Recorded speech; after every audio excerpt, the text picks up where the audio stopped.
Good morning. It's Friday, August 7th, 2026. And I was trying to figure out what to do for this video. And this one came to me as information that I've already posted and how they correspond. And then how FDIA plays a part in um, all of this. Um, Fictitious disease imposed on another is when the parent or caregiver lies about symptoms that the child has. Um, this this happened systematically throughout um, Josh's life um, from the beginning, from the onset, and I'm going to compare three things today.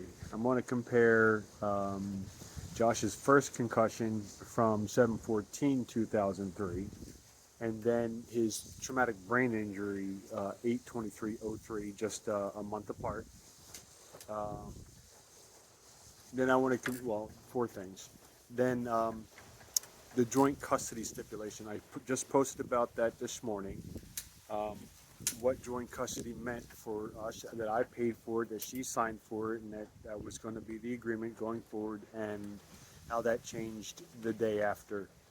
Um, and then the fourth one is well, Josh's second concussion next month, and then the next one is going to be the angry voicemail that I saved and gave to the police because of threats from an officer of the court in 2012. Um,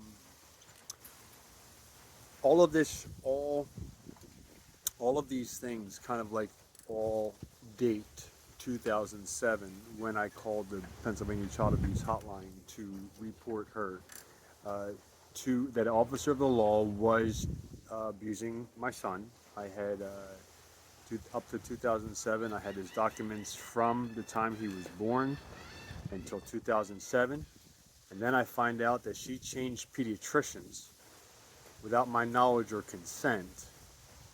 Got a new set of doctors to start evaluating him a total different way, which I forgot to talk about previously. Which, if you have a new office and you have a new set of circumstances, they don't really go back and review any of your past medical. So Josh was misdiagnosed from the onset of his life uh, by two different sets of pediatricians' office, Southampton Pediatrics and then Lower Bucks Pediatrics, and then the medical issue. I have two medical issues: first concussion, or the first head trauma, the second head trauma, and then on the voicemail that's left, I reported to the police that she tampered with a class two controlled substance within his Vyvanse that he was taking. He was given something that was foreign, that was not by her. And I went to the police and said, "This is what happened, and this is a voicemail that I got from her." But there's a big. As I was thinking about the two instances, I was going through and trying to figure out that how this voicemail, why I saved it. I'm glad I did. I have other voicemails and emails and all this data that I've collected.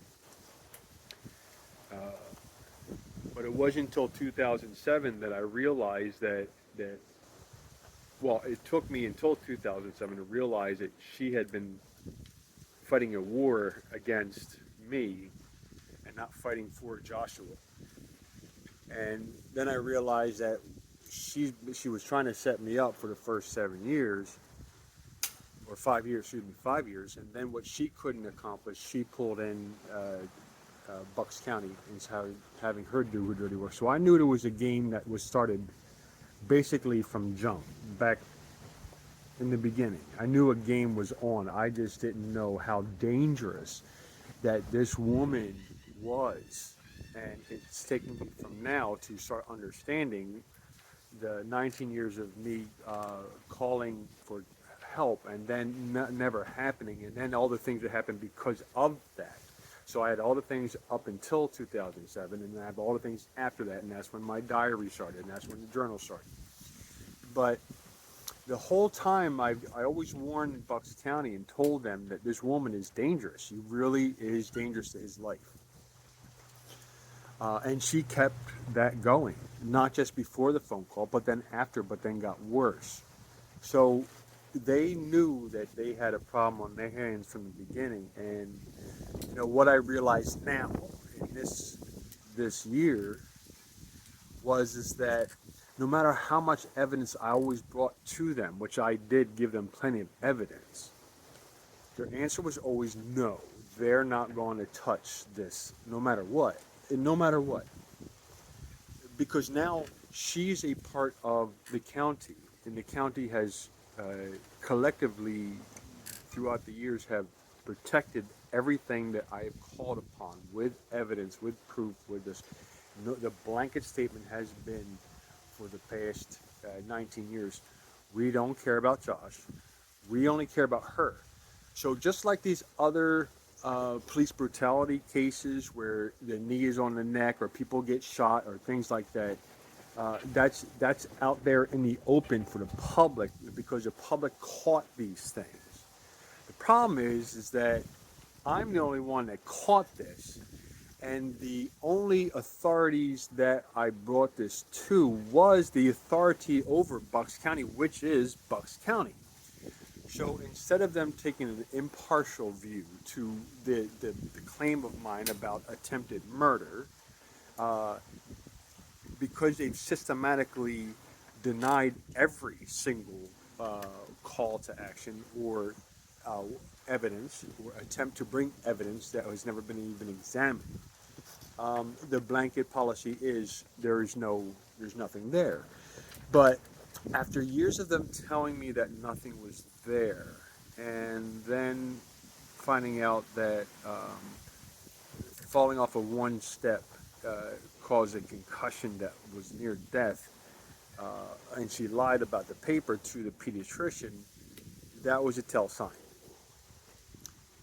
So as I started developing this whole entire, keeping track of what's been going on, since they chose not to be involved, I documented it.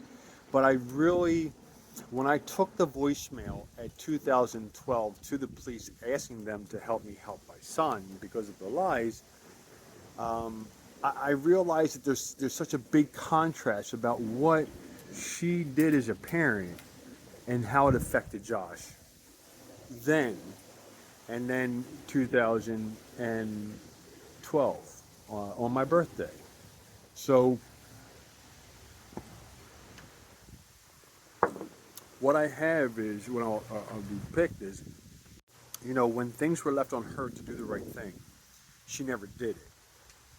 But then 2000, and this goes for 2003, and so on. But in 2003, she went to the doctors and lied to the doctors about his symptoms. And the 823, she had the opportunity to call 911 to make to get him immediate emergency attention,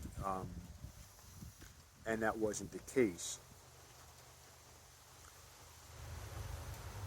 The fact that, and I've explained this already in great detail, but the thought process between the comparison from what the voicemail is, and I can't wait to play it because I've never had the opportunity to break it down, which is really fun because it tells a lot. So we know about the 2 concussions back to back, or the 2 brain issues. I don't know, call them one's a TBI, yes, and the other one is a lump on the skull. That's what the doctor says. It says on 7/14, parents separated, which I'm trying to figure out why that got into the thing, but it says it's out walking, lump on skull, and blah blah blah. So I posted about those. Then the other one was for his TBI 82303. But when I realizing that she didn't call 911 and realizing that she downplayed all of his symptoms, she never tells me her family, my family. No one ever finds out about what happened. Um, so that was hidden, and that was under false pretenses. Like nobody ever knew about these two things. The doctors that went forward, his ADHD doctors, his psychiatrist, his school. Uh, all of his symptoms always masked around ADHD, but they weren't. They were seasonal. He was allergic to actual things, which he got mistreated for 10 years until I got him tested, and then his TBI that never got dealt appropriately for a TBI. So her message, she's sending me a message by this when I pulled the records in 2007. She's saying that we don't need you. I don't need you. Like I'm not needed as a father. She's sending me a message. I'm gonna do this on my own, and I don't need your help. But the problem is that throughout this whole thing, she needed my help. And to say that we had, if I could, if I could say what happened for our breakup, it was the most monumental, stress-free, easygoing, not a flag ever in a breakup. Which now looking back, that was a big, huge sign. It was a big, huge sign because it went so smoothly. I mean, I remember taking her to her birthday up to Montel Williams up in New York City. And then before the taping of the show, if you don't know who Montel Williams is, he was a TV anchor on a daily gossip-ish kind of news thing um, up in New York City. It was a taping, and for her birthday, I got her tickets. So, and before the show, Montel comes out, asks some questions, and I told Montel, I said this was her birthday. And he said, great, let's get the whole audience to sing happy birthday. So they asked her name, and then everybody sung happy birthday. Thank you, Montel Williams. Our relationship during the time that we were together, absolutely. We had a seamless, stress-free breakup. Which looking back now, I realize that she had me into her psychiatrist before we broke up. So she was digging way before we broke up into my mental state, which I just realized this now, looking back at my receipts from uh, my doctors or from the lawyer to get the joint custody 50-50 split signed, in which case uh, the next month that all changed. And she lied about that. So she signed joint physical legal and then disregarded that. And then comes Josh's, the same month that she signed joint physical legal custody, the same month he had his first head trauma, 714. Before the ink's even dry, I don't even find out about this first head bump out walking with the mom or whatever. I never hear about that. I read about it 4 years later. Read about 823, about his second concussion. And I'm like, well, wait a minute, how come I don't know about this? So she's telling me I'm going to do all these things. But what I'm trying to say is that the way that when the responsibility comes on her to do the right thing, she chose not to. Out of choice, she chose to lie for everything. And that's not my fault. I'm just here to talk about it. But in making the comparison, when she was left on her own to do the right thing, she never did. And then she lied about doing the right thing. Like, if she would have taken him to the hospital on 8/23/03 and called 911, this video would never be happening. But the fact is that this was the beginning of all of the lies that came forth after that. And the only reason why I can call them lies is because Bucks County never helped me investigate. So I'm in this on my own because they chose to bow out and they chose not to be there. But I have this voicemail. I'd love to play it because I'm going to play it once, and then I'm going to come back and try to do a commentary. So I want you to hear the first thing first. So I'll just play it because when I first heard this, I was so taken back just by everything else. This was like such a I didn't know what it was, but this was a tell sign of a lot of damage. But I'll just play it first and go. 8:30. I understand you haven't given Josh medicine for 3 days during the most crucial time of the school year, which is testing, state testing. And I spoke to Josh yesterday at Kids Care, and he told me he took his medicine yesterday. Now, either you're teaching him to lie, which is like what I was afraid of, having you in his life at all, because you're a freaking loser and a terrible father, and he's better off without you. Now, I will put this conversation in an email to you and CC my attorney, and you will get your custody removed because you are hurting this child's life. You were capable of driving to my house because you were in your pajamas all day on Monday on the couch, and you could have come to my house and picked up his medicine. But that's not what you're like, Ron, because you're an idiot. And guess what? You're going to lose custody because this is very, very important to the life of my child. Now, you will not be picking him up for your birthday today.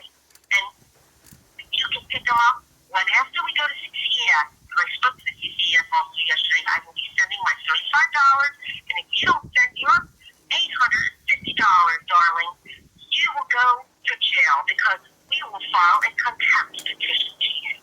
So I suggest you get your eggs in order because you're going to lose this. Because I cannot imagine any judge wanting to give this child to a man like you who is incapable of taking care of yourself. And first of all, I think you have an unhealthy addiction to young children, which is so strange. And I heard about that because I remember you telling me about that. You and Jared and Josh and all the other little kids that you have sleeping at your house. And your little young boyfriends.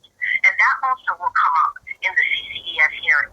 So I suggest that if you really want to agree to something, I suggest you lower your custody agreement to maybe 1 day a week and every other weekend, because I will not have you have him during that whole school year. Okay?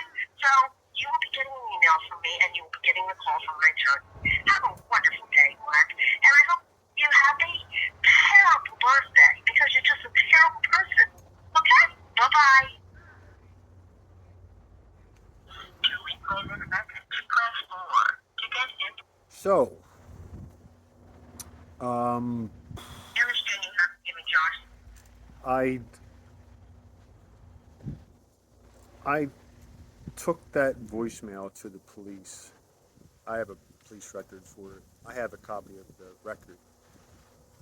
But the problem with Bucks County and uh, the the Lower Makefield Township Police Department that I went through was covering for Bucks County, so they never pursued charges on her for the harassment that she's an officer who's making these threats, who violated his medication, sent over something that looks like sea salt, which could have been poison as far as I'm concerned. Didn't let him have it. Leaves me a voicemail about that um, because once I found out, the school has a record of me coming in that day um, for the state testing, and she doesn't know that I gave Josh's medication. So uh, I, it was just it's funny to hear it because when I unpack it, I realize how angry she sounds about me not giving him his medication. But because she sent over a placebo, I'm going to call poison. Poison sounds a lot better in my mind. She was not giving him his medication. You might as well call it poison. So she sends over, and the only reason why I know that is because I pull his capsule apart and I put it on top of his whipped cream or his applesauce, and Vyvanse is little white pebbles looking perfectly circled um, little balls. This looked like sea salt. These were chopped into squarish looking, figures. These were not. She thought that I gave Josh his medication orally, which I did. The only thing is that at the time, I was not letting him swallow it. I was having him put it out on there so I can see the medication is going into my son's body, and that's the way we always did it. So she's calling me, angry I didn't give him his medication, because she doesn't know I walked him into after that, didn't call the police, which I dreadfully regret today. Dreadfully. Didn't think about it in a moment. I was worried about getting my son into school and where his spare medication was and how I could, because I couldn't give him a spare medication of mine because she was all total control of that. So she fakes the medication going over to my house, calls me, tells me I'm not giving his medication because she knows he took salt. So technically he did not take his medication. So she was saying what she knows. She knows for a fact the pill she sent over to his house. She never let me have one pill over the allotment of 3 a week because I had him for 3 nights overnight. That's all I got every week. I never had a spare. Never, ever, ever had a spare. I only had 3 capsules a week because I was getting them every week, 3 days a week at this time until she stole them. And that happened for a few years. So leading up to court, she sensed this, knowing that court proceedings are coming up, that we're going to go in front of her judge at some point soon. She puts out this to make it look like I am neglecting Joshua, and this is her reasons that I'm neglecting him, because I didn't give him medication. Her side. But girl, she has no idea. When I saw that, I drove him to school, parked my car, got out, walked into the main entrance, took him down the hallway to the nurse's office, sat him down, asked the nurse for one of his meds, put it on his on whipped cream or applesauce or something, or pudding, and gave it to him, watched him swallow it, gave him a kiss, hugged him, signed him into to school, and then he started his day. But she didn't know that. She had no clue because she was too busy setting Josh up for failure during state testing. Great segue. State testing is not individualized testing. She doesn't even have her facts right.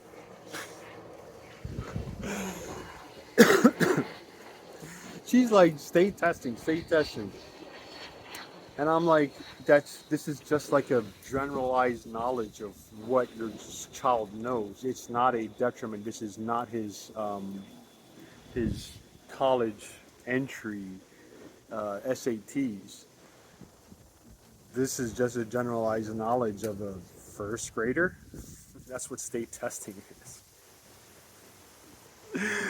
But she plans it in such a way that makes it sound like how important it is, because in her mind, the state testing is so. Let's go. It's 8:30 in the morning. 8:30. Assuming he's already at school. He took his medication every day, no matter what. So how can she know this at 8:30 in the morning that I'm not giving him this medication? I love her vivid imagination. I mean, it just runs so amok in here. 3 days is which one of 3 of the capsules that she sent over was the poison that she tampered with.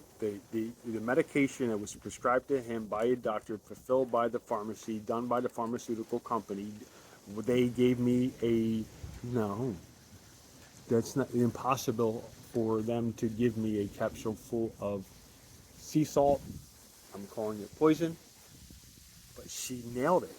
Like she knew one of those 3, thinking that I gave him the whole pill, swallowed it, she knew one of them was bad. So she said her facts.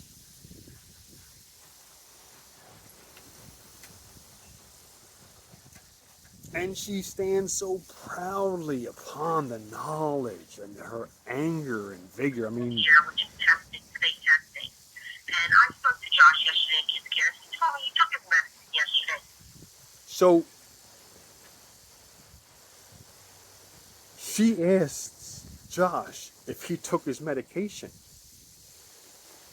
And he did. And now she's going to say, "Are you sure?" She's going to ask him she's going to ask him a specific question the day, what does she say? Now you know you're eating for 3 days during the most crucial time of the school year, which is testing, state testing. And I spoke to Josh yesterday at Kids Care. He told me he took his medicine yesterday. Why would she ask a question? She's been knowing this is my first voicemail of her questioning me giving him medication. When she sends over the poison. This is great. This never happened. I don't have another voicemail like this. So this is great. So she's on to me, man. She's catching on to what I'm doing here. She's on the case of Marcus bad parent. So here we go. But I love how her narrative. But now you know you're teaching him to lie. Teaching him to lie. This was done this voicemail was done in 2012. Lying is exactly what she has done from July 26, 2003. I have all the documents to prove it. Doctors, therapists, pediatricians, school, me, my family, some point. How do you tell a pathological liar who has lied about everything the whole entire time, even in 2012? Like, how do you tell her to her face, like, yeah, you're just a liar? Like, how do you... Anyways, I wasn't doing that. I was just taking in the message and going to deliver. But when I hear her say that I'm teaching him to lie, but she's actually the one setting me up for saying, projecting. This is in her head. This is her reality. This is the reality. This is the voices in her head. This is them saying that. They're telling her something that's not true, and she says I was in my pajamas all day. So let me. Which is like what I was afraid of, having you in his life. Afraid of me being in his life, to me, has meant sticking up for him. Has been promoting for him, telling the truth for him, loving him, caring for him, always being there, being consistent for him, giving stable, loving, nurturing, what's all the other adjectives? I've given him nothing but love and then some to help him through all of these things. I've been trying to seek the truth and trying to help him appropriately since 2007. I've called the police for him. I've gone to jail for him. I have had to move out of state for him. I've had to go to court for him. I have, that's, I've been told no by her and by the police for 20 years, 19 to 20 something years to go away, and this is me not going away despite being told to do so. So what it means to me is being there for my child. It means when you know that there's something wrong with him, you do what you got to do to get to him. And if he doesn't answer right away, well, then go make a couple videos and hope that maybe somehow, some way, there's some miracle by August 23rd of this year, he may get an MRI. That's what a dad does. That's what her fear in his life was, me catching on to all of these little moments from the beginning. In 2007 and 2012 and 2018 and 2019 and 20 and 24. So yes, it is a terrible thing that I have learned to have see things. She taught me from being in his life to see the lies. She's helped me understand what I'm looking at. I don't just see the paper description about what happened to my son laying on the floor August 23rd, 2003. I can visually see him laying on the floor unconscious with, with not breathing.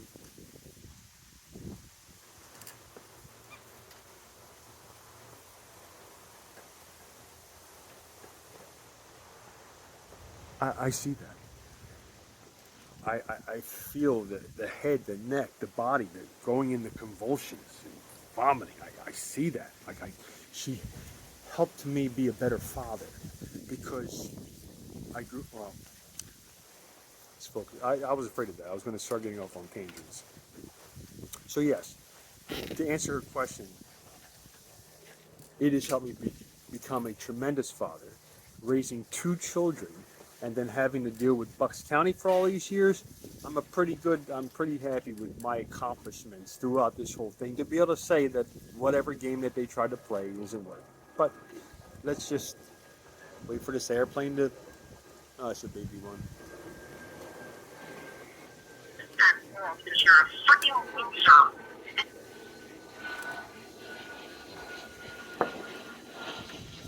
See,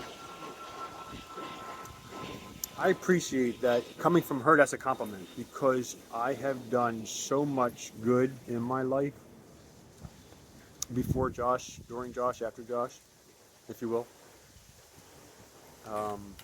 that I hung in there. She's mad that when she tried pulling Josh down a rabbit trail, I grabbed onto Josh and she's pulling us down the rabbit trail. And she's mad that I'm able to go through this whole entire thing when she was trying to get me to go and be physically violent with her. I refuse to because I choose to use my words, and I'm a loser because of that. She was expecting somebody who was going to go fight her physically for him and get him arrested and get him locked up and get him away. That's the way she started this whole entire thing. So yes, as far as she's concerned, yes, I am a fucking loser. Because what kind of dad has his kid kidnapped from him in 2003? His child goes through 2 head traumas in 2003. His dad puts together a joint physical legal custody agreement. The dad holds up to that side of his agreement. The dad made sure that happened. And the dad paid for that. The dad paid for the basement. The dad paid for his business. The dad was paying, now having to pay child support when it shouldn't have been child support because that's what the joint physical thing says. So right from I have to post that.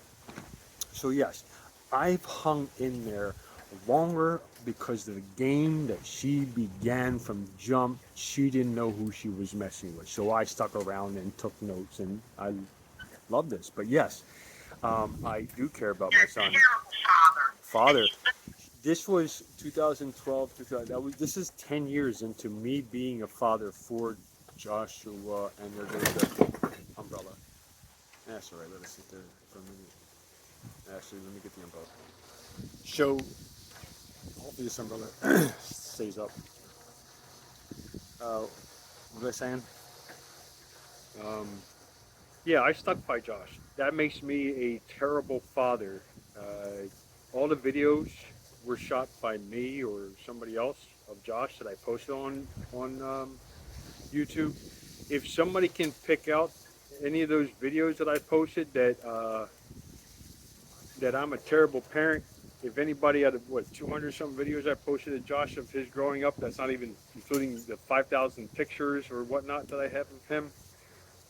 My records say I will gladly turn over all of my photographs and videos for someone to look through them and say that I'm a terrible parent, that I'm this monster.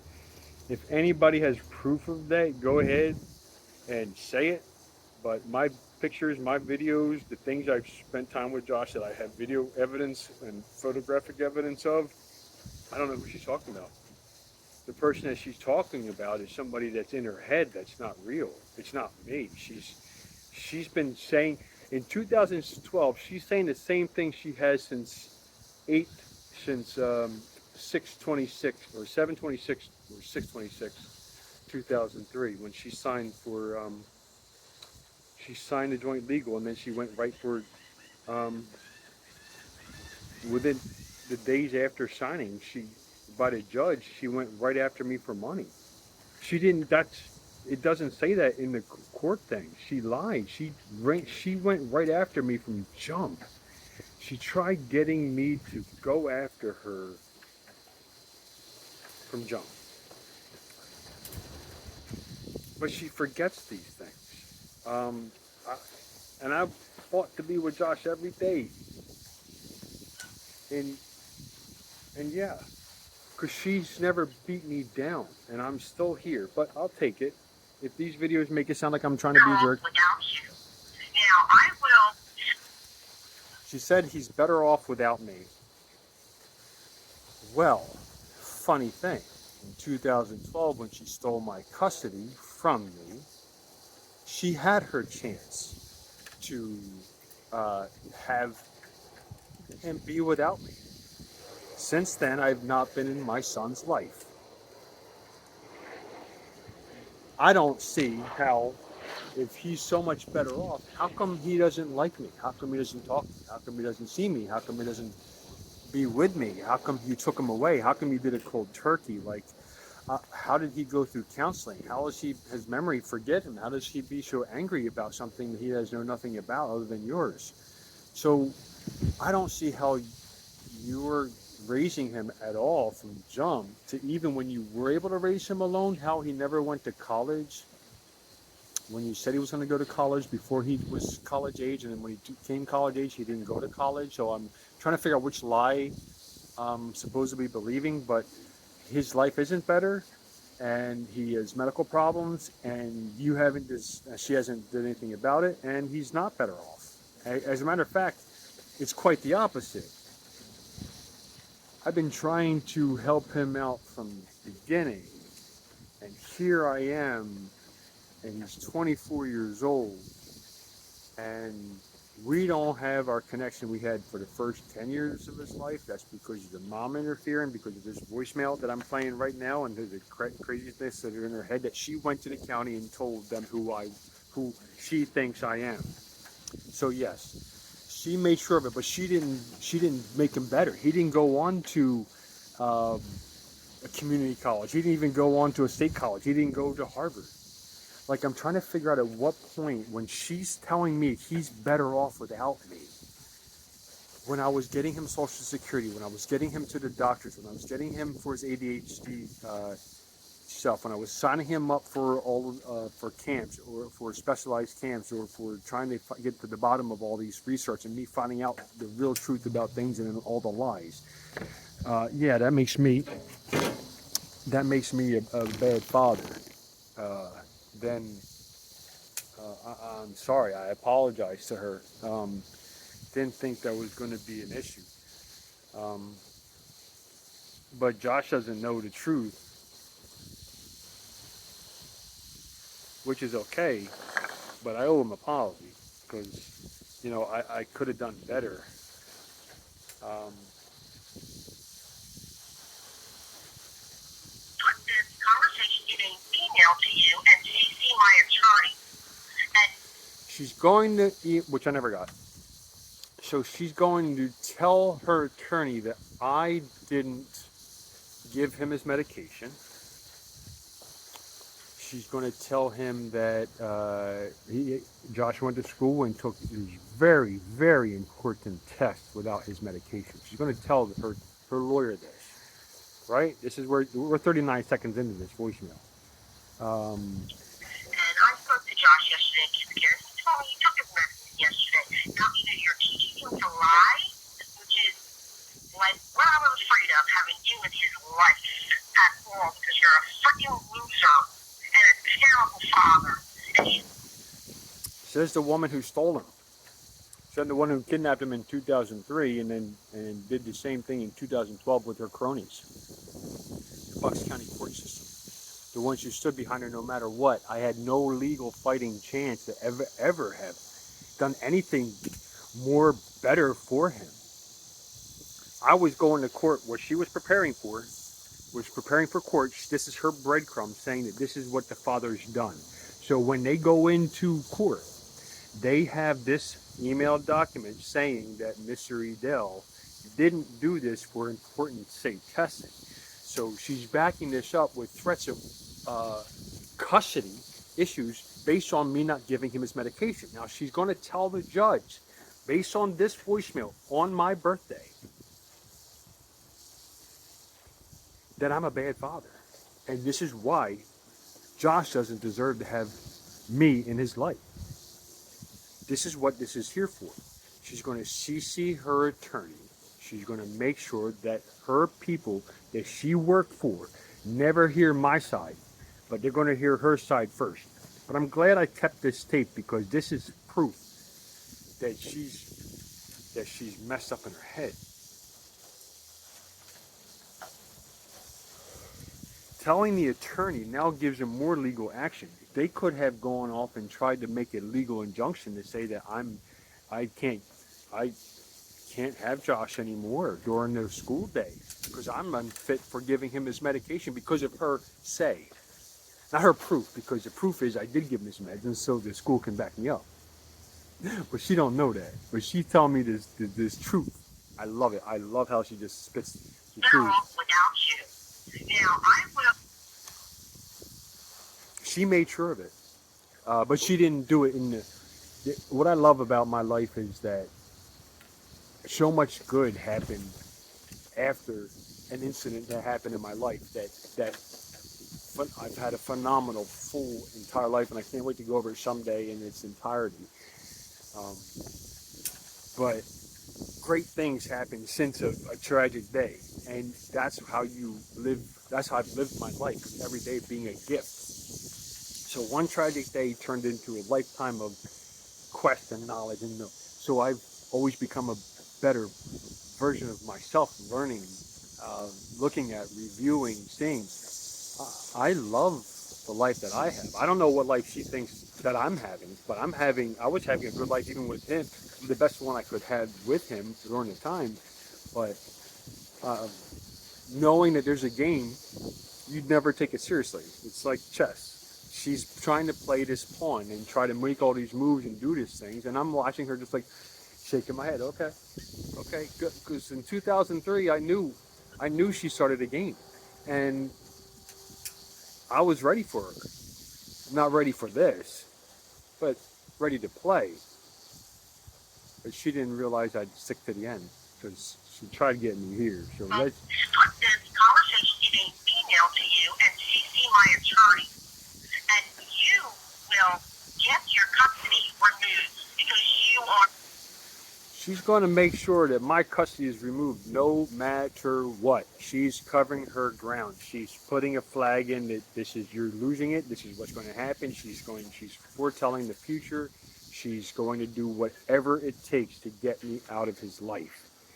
This is her fighting for possession of a 10-year-old that she's still, at this point, I remember the last day I seen the boy at the same, around 6 months later when he's at the doctor's. I go walk up to the doctor's office and he's sitting in the office and it's dark outside. They can't see me. He's sitting playing a video game on his thing and she's sitting 2 seats over. Now they're not talking to each other, and that's the essence of their relationship. Now that I know for a fact that they had no conversation at 10 years old. She didn't know Josh like I knew Josh, which is fine, but I love her thought process through this.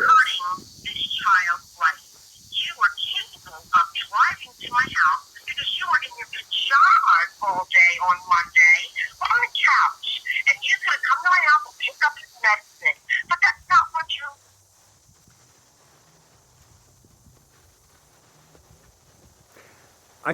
I was picked at the time when this happened. I was picking him up Sunday morning around 9 a.m.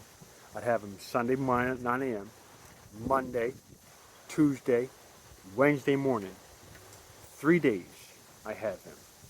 This particular week, she accuses me of... Now, we weren't together for the past 10 years. She made me an enemy. I never made her my enemy, but she's talking to me like she knows, like she makes it sound like we're that close that I would have told her I'm in my pajamas. Like I never discussed things like that with her. I don't. We weren't friendly like that. I don't know if she had like a video camera in my house because I don't know how she got on that information because she wasn't really talking to me because she didn't want to talk because she was doing all this hiding and conjuring and cunning and conniving and lying and manipulating and all this. She's so busy doing all of that. She had started that in the beginning of our problem. So her cunning ways, um, I don't know how she came up with it, but when I heard her say that out loud, I'm like, how would she know that I was in my pajamas? I'm thinking to myself, how could she know I was too lazy to do something? Like, how did she know I was off? Like, the same thing is like when my sister told me 2 months ago that this woman is asking questions about me. She's doing that kind of same crazy ass shit. She's, kind of loco. She made up things and said that I was doing things that weren't even true at all. So I don't even know how she got this little bit of information, which is she's calling it facts. And that's dangerous when you're lying about something that's not true. And how do you, based on what evidence did she have I was home in my pajamas? Like, she didn't come over to my house. I didn't text her. I didn't talk to her. I didn't do anything like that. So what is it that she's telling me in 2012 that I didn't know about myself? Why is she inventing a scenario where I'm at home when I wasn't? And whether I don't stay in my pajamas. Anyways, I just find it funny how she just says these things that without any backing or relevance or truth or it's a fantasy. I'm listening to a fantasy version of what she's trying to tell me of the person I am, and that's why I Right, just. Ron, because you're an idiot. And guess what? You're going to lose custody because this is very, very important to the life of my child. Life of her child. That brings me back. Oh, I'm so glad this is very, very important because you know what else was important to the life of your child? On August 23rd, my son fell from about 7, 8 feet and took a fall so hard that he knocked him unconscious. That is very, very, very dangerous to the life of your child. That is a life-threatening traumatic brain injury that he has gone through that I wasn't able to help him out with or knowledge of or anybody else. That was very, very important to the life of my child. And guess what? After that day, it never existed again. Never popped up in any medical documents. Like it disappeared. It's like a unicorn. It happens and it goes. No, that's not a unicorn. But very, very, very important. Like making sure his dad is there, and dad's saying, "I'm going to be there, and we're going to do this." And then she says, "No, we're going to do this alone, but then we're going to tell the world I'm a single parent, but then pretend that you're not here, and then try to make you go away so that you're messing with my story, being involved, and blah blah blah blah blah blah." And then this is very, very important. I thought that being a father was very, very important thing to do in your life. Like that was a great responsibility. It's giving a blessing from God, having your child come into your life that you are responsible for. But yes, they're mine, but they're not mine because they're his. They're a gift, and that's why they are a gift. So he's not even my child. This is the child that I'm responsible for on behalf of God, giving him to me. So I'm just here as a dad saying, "Hey, listen, can you get my son an MRI, please, somebody?" Because all conventional ways have not worked. I couldn't wait to do this because this never made sense. How the fact that she's so deathly worried for the life of his child that she's going to let him sit on the floor and not call 911 when 700 people have told me that is what you do when a child falls from the ground from one step. Mind you, one step. 25 pounds going one step, he's less than 3 G's. But a 25 pounds going at the rate of 5 feet, 7, 12, 9 feet, that will get you a concussion. You're welcome.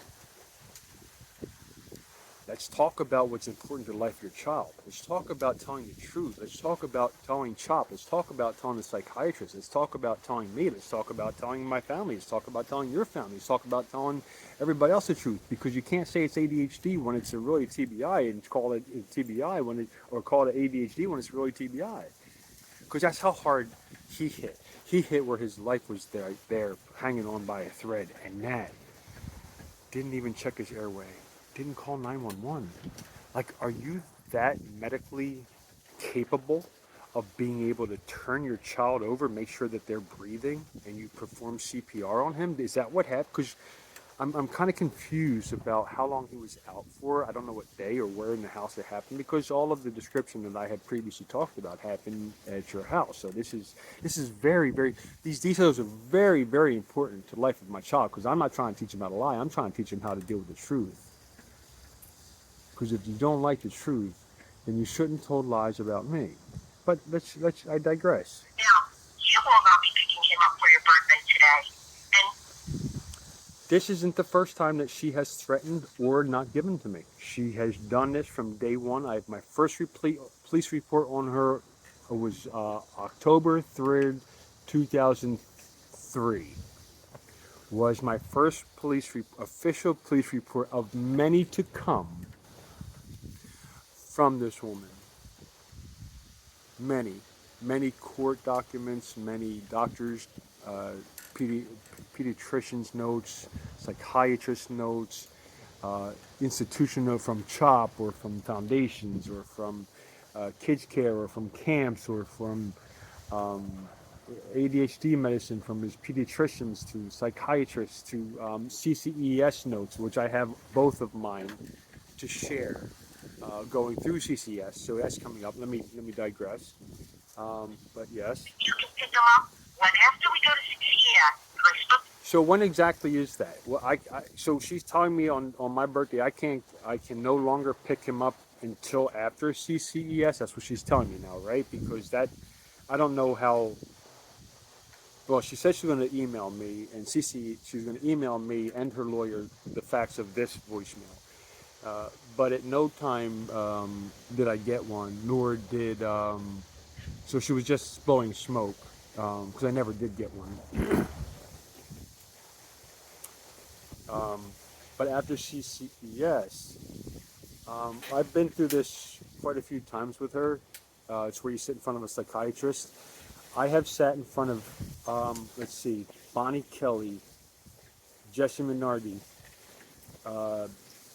Dr. Mitzer, there was another doctor, I can't remember her name, but she's in Newtown too.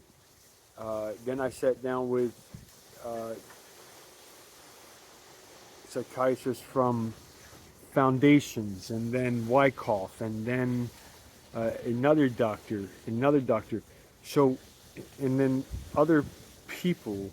I must have sat down with, from the beginning, with this woman, 10 or more people. That's how much she is messed up in her head, that she's needed a psychiatrist this whole entire time. And she wants to blame me, but all of these things were her in the doing. So all of this, because of her, I've had to see pediatrician or psychiatrist for her and for him. So this was always a thing with him. So this all carried on during these 24 years. And the doctors I've seen because of her, when they didn't want to listen to the truth and answer my call in 2007, sending me to jail and having me see their doctors to find out that I'm totally normal. Thank you very much. I appreciate that. Yesterday, I will be sending my $35, and if you don't send your $850, darling, you will go to jail. So she's looking for me to go to jail for contempt. She's really aspiring for great things for me. The only reason why we're going to CCS is because she is her inability to parent from the beginning. And at this point, when it was so detrimental to the development of Joshua, and she cut off all, at this time, by the time of this voicemail, she stopped going to foundations against what foundation says. She stopped going to uh, foundations because, and when I found out, I went to the pediatrician who was giving us medications, and she said she doesn't want them in her house. She stopped going to his wraparound service. She stopped me from getting Social Security so I can use that money to go help him go to better camps and better schools for ADHD because I didn't know it was really a head trauma thing at the time. So I went through the whole Social Security um, phase to get him, um, try to get him funds for his disability, which he would have failed because it was a TBI. Um, so going to jail is, she knows the system too well from the beginning. She knows I'll never verify what she's saying. She can tell them anything. So she did. She told them all these crazy things. And by the way, I was making so low income because I was making over $100,000 a year when I first met her, or before I left her. I was working in restaurants trying to make ends meet. So I was covered. I got both of them. I went 2 times. I'm going to post those at some point, all the record from them both, from both of my CCS. I got a lot to share online about this, but I appreciate telling me I'm going to go to jail. But this is 2012. Eventually, she gets that to happen. She had been trying to get me in jail since 2003, but it took her 19 years to finally get me in jail. But this is her, this is what she was hoping for. She wanted this. She wasn't doing what the doctors recommend. Oh, I got Dr. From Lower Bucks Pediatrics, got into an argument with him about this whole entire fiasco, about not giving him his medication. How she stopped. Doctor recommended from CHOP, from Lower Bucks Pediatrics, from foundations, from the school. She stopped all of his therapies without their knowledge or consent, which I have documents of that. So I go back to the doctor and say, "Hey, doc, Weintraub is Matt Weintraub, the DA. Forgive me for not remembering the doctor's name off the top of my head. I don't prepare all the time."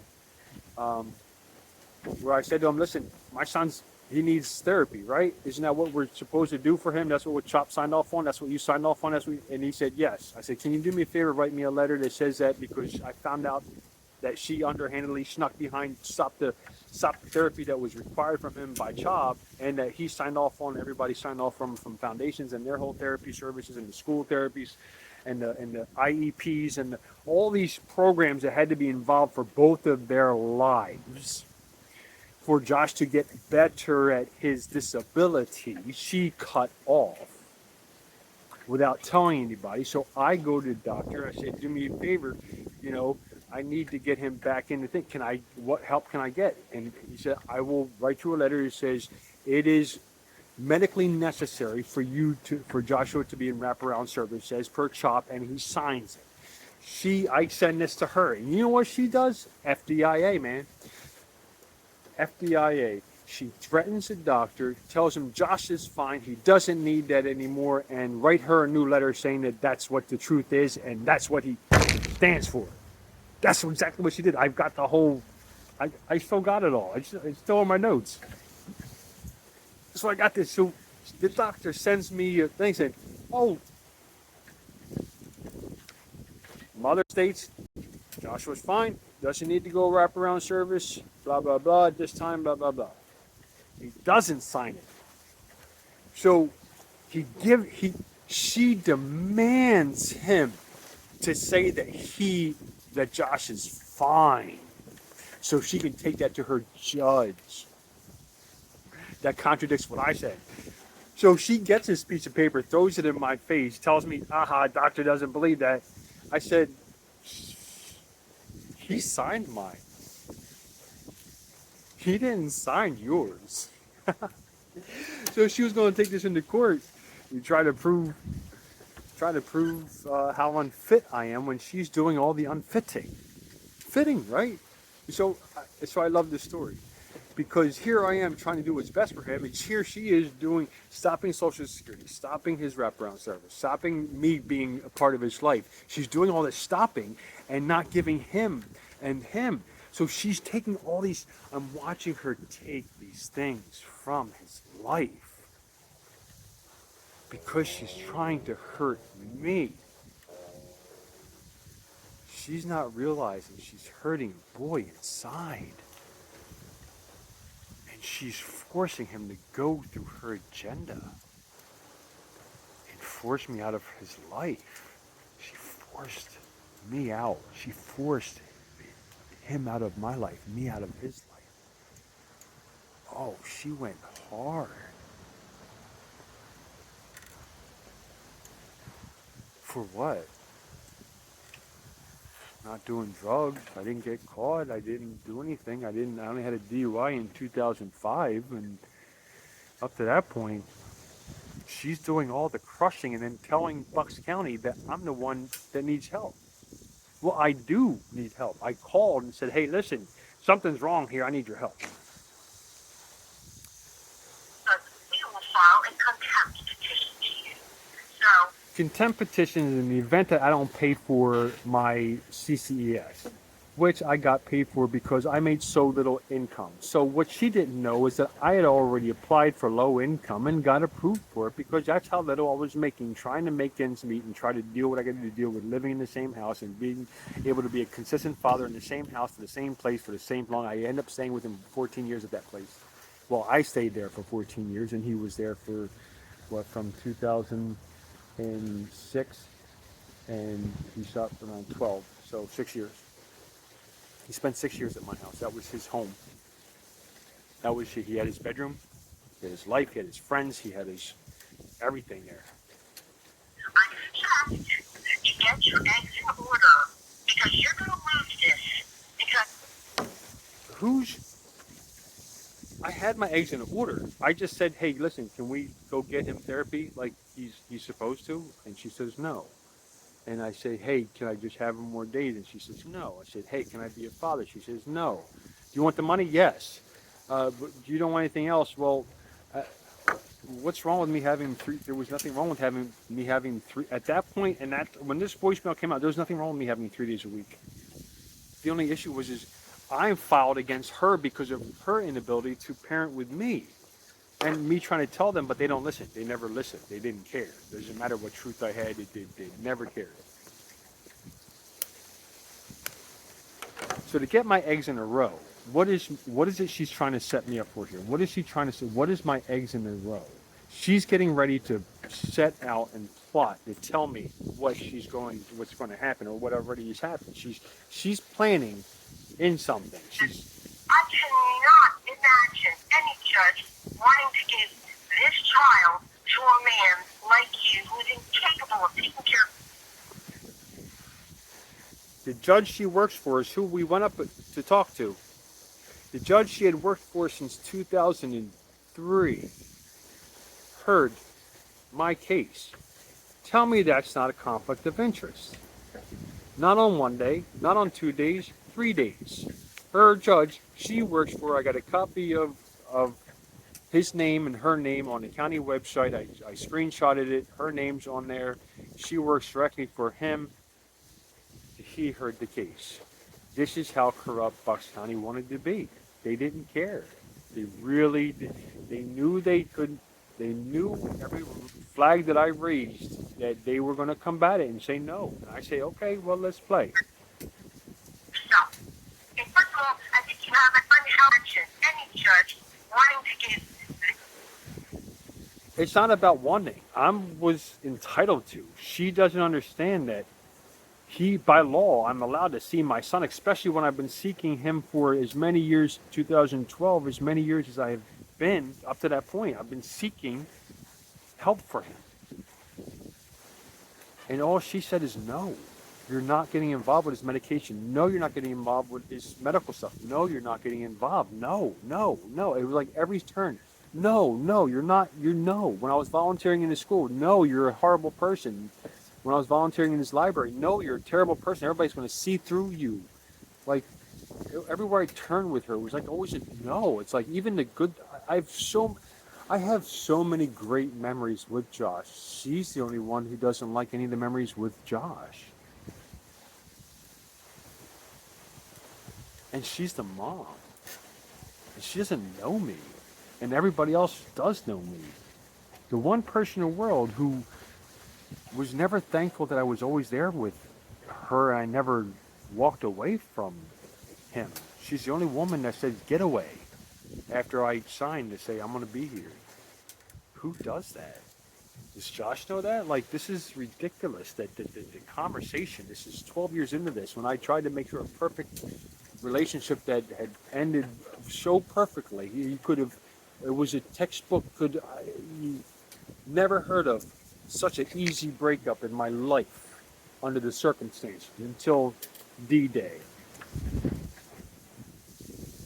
June 26th, whenever she signed her papers, she went to work, and I realized this child to a man like you who is incapable of taking care of herself. And first of all, how would she not know I 2012, how does she come to that conclusion? Because I've been taking care of him for the last 10 years of his life? Because I did the majority of the work in the beginning, even before we separated, because I was always there for him? I don't understand. Like, I said, I'm here, I'm going to do this, and she says, no, you're not, but then gets mad at me for doing the opposite of what she's been trying to tell me to do, and I still end up doing the opposite, and still going to be there for Josh, and going to court for Josh, and going to put police reports in for Josh, and going to try to get Josh from help, and try to do this for Josh. And every time I take a step, she says no, and I don't understand a parent's philosophy, at least in this situation, where a parent purposely sabotages the child's life continually.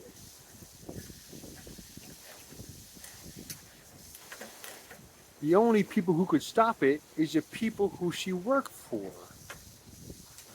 So I went through this and I wrote about it. And she's got such a vivid imagination, I just don't even... I think you have an unhealthy addiction to young children. I think you have an unhealthy addiction to young children based upon me saying so. Love this one. Which is so strange. I'm And gonna I back it heard up. about that because I remember you telling me about that. You and Jared and Josh and all the other little kids that you have sleeping at your house. And your little young boyfriends. So,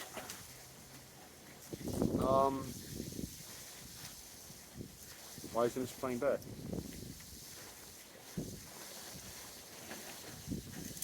So, 9. oh, where we at? Your custody removed because you are hurting this child's life. You were capable of driving to my house because Sorry. you were in your pajamas all day on Monday on the couch. And you could have come to my house and picked up his medicine. But that's not what you're like, Juan, because you're an idiot. And guess what? You're going to lose custody because this is very, very important to the life of my child. Now, you will not be picking him up for your birthday today. And you can pick him up when after we go to CCS, because I spoke to the CCS officer yesterday, I will be sending my $35, and if you don't send your $850, darling, you will go to jail because we will file a contempt petition to you. So, I suggest you get your eggs in order because you're going to lose this because I cannot imagine any judge wanting to give this child to a man like you who is incapable of taking care of yourself. And first of all, I think you have an unhealthy addiction to young children.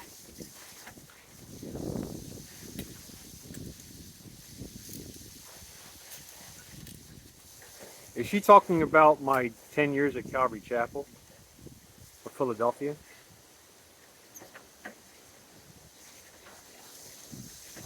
Is she talking about me working in my 20s, volunteering at the youth group, at the kids in-service daycare for all of the grades when I was in my 20s? Instead of being on the streets doing drugs and going out and partying, I'm in my 20s. I'm going to go to church and go to volunteer at the church and work with the kids from newborn until senior high was my career in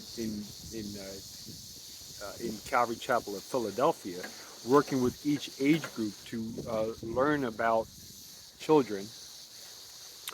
Um, so spending almost 10 years there, and the families that I would freely babysit for.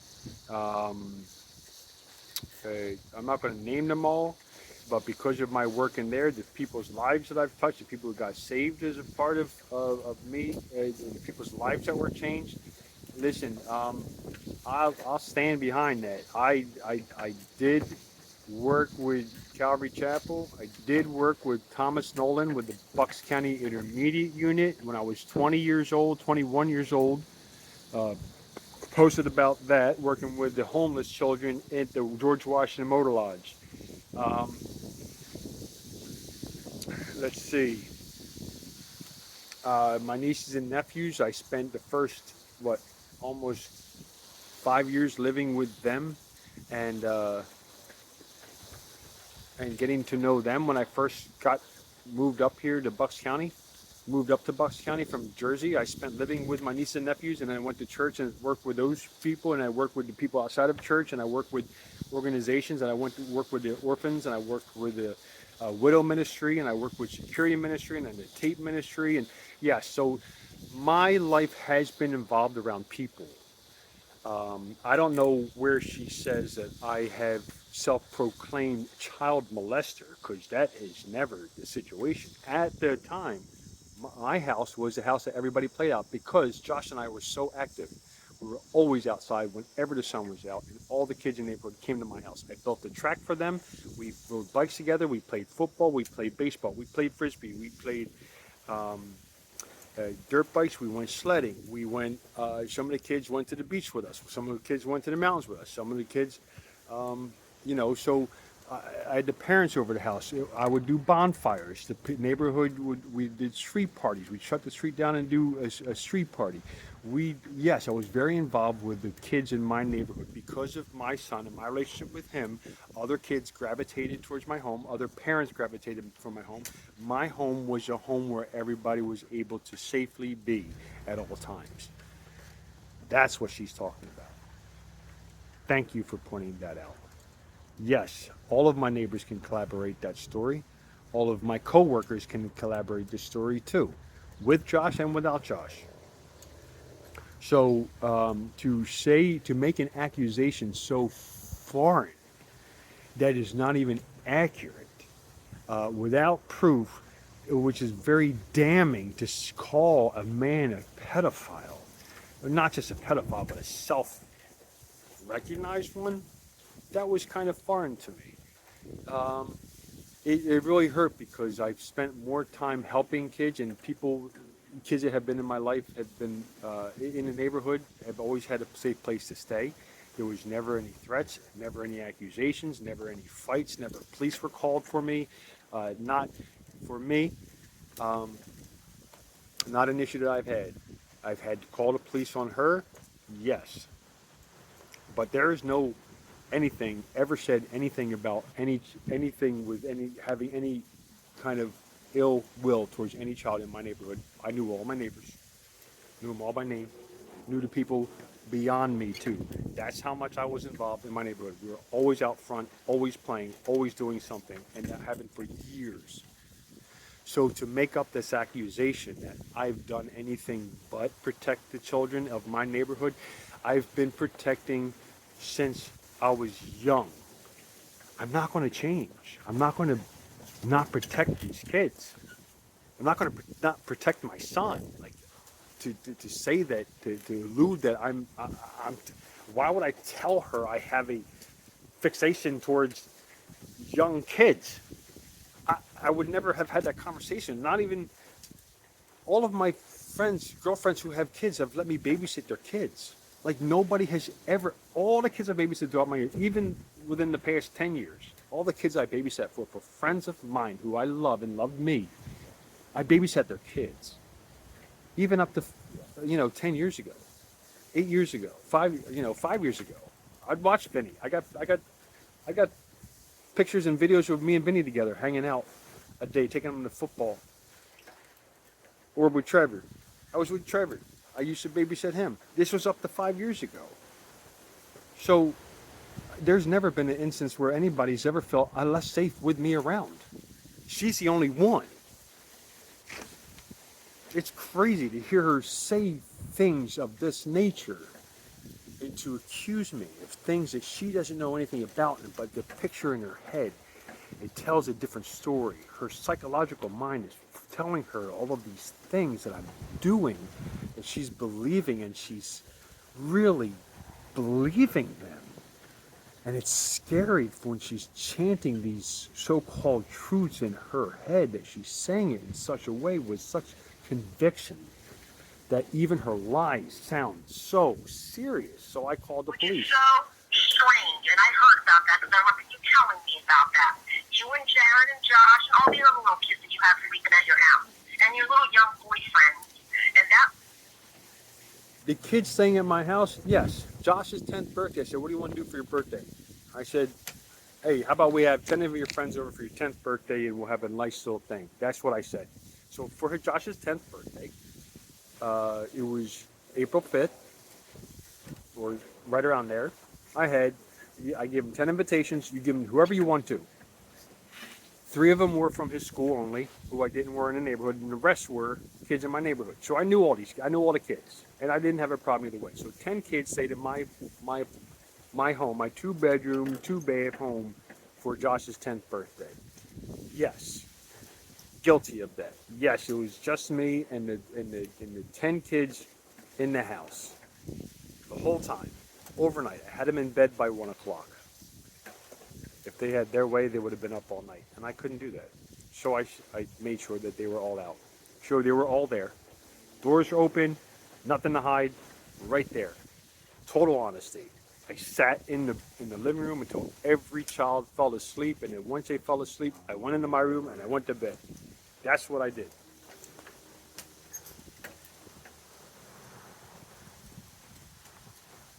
Yes, Jared has slept over my house. Josh has slept over Jared's. Same thing with TJ. Same thing with Anthony. Same thing with I don't think Noah, but yes, we had a lot of boys around, and we did a lot of boy things together. That's.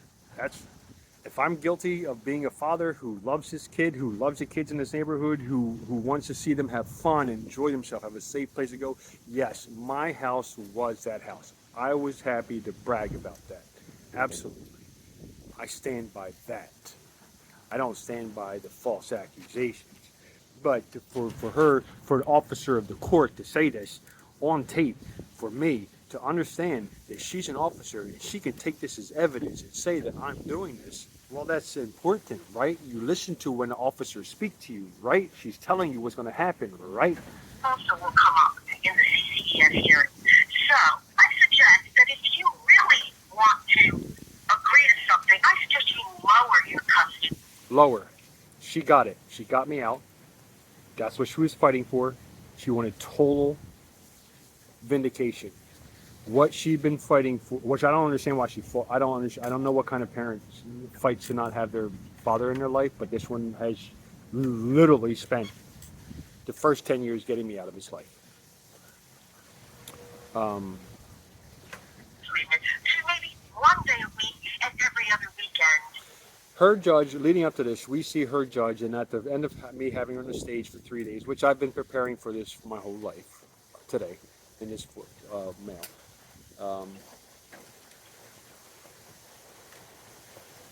Because I will not have you during that whole school year. Okay? So you will be getting an email from me, and you will be getting a call from my attorney. Have a wonderful day, Mark, and I hope you have a terrible birthday because you're just a terrible person. Okay? Bye-bye. Okay, so I don't know how to combat somebody who has these mental health issues, hearing her say, asking me to have a terrible birthday, she was probably the most genuine there. Um, but this whole thing is all about smoke and mirrors. It's about lies. It's about deception. She's inventing things. She's saying things. They're non-founded. They're not fact-based, but she's putting them out there. She's saying these things out loud. She's making her words real in her mind. That's what hurts so much about these issues, is that in her head she thinks they're real. So she's been telling Bucks County these kinds of stories. I have more voicemails I can add on another time. But this is the danger of FDIA. She's saying things to important people that are lies. She's told Bucks County so many stories and lies that they don't know the truth. But they've never investigated either. They don't care about the truth. Because even though I've proven that they lied, excuse me, that Bucks County lied about doing any investigation. They never investigated until I told them that there's no way that one step that it says on the paper was 5 to 7 feet or more. So when I proved their theory wrong, that everything was above board, that they said they investigated, which it proves that they didn't, because if they actually did, they would know that one step doesn't cause that kind of thing, that TBI, as she said so. So that was her proof. They're never going to do anything until I can get them to court. So at this point, if Joshua is unhealthy or something happens to him, this is on their shoulders, and this is on her. And if Josh dies in an aneurysm today or some point in the future or whatnot, the medical neglect, the things that I have here documented are for the purposes of that, really, only. And the same thing with my diary, with all the information I have part of that. If, God forbid, something were to happen to my son, I hope to be reunited with him at some point. I'd love to talk to him. I'd love to, clear things up and say, listen, you can't change the past. Let's move on. Let's move forward. I'd like that relationship with him. I want to talk with him. He's 24 years old. I don't know anything about him. I haven't seen him in 12 years because of all of this crap.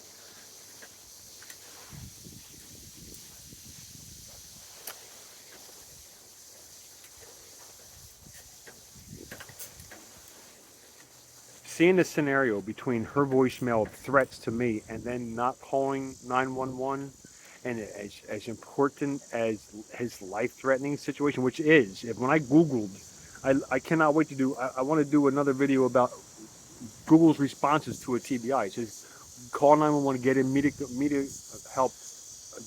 help right away. For a mild concussion, which is no loss of consciousness, what she did would have been applicable.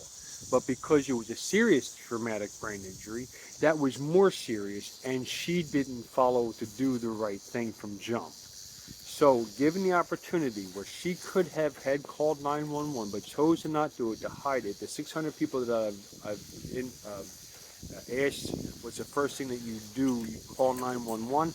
They were all correct. She was wrong. She lied about the facts. She changed the outcome. She manipulated the truth going forward. She chose to lie to Bucks County. She chose to hurt Josh. She chose to not help Josh recover from his emotional issues.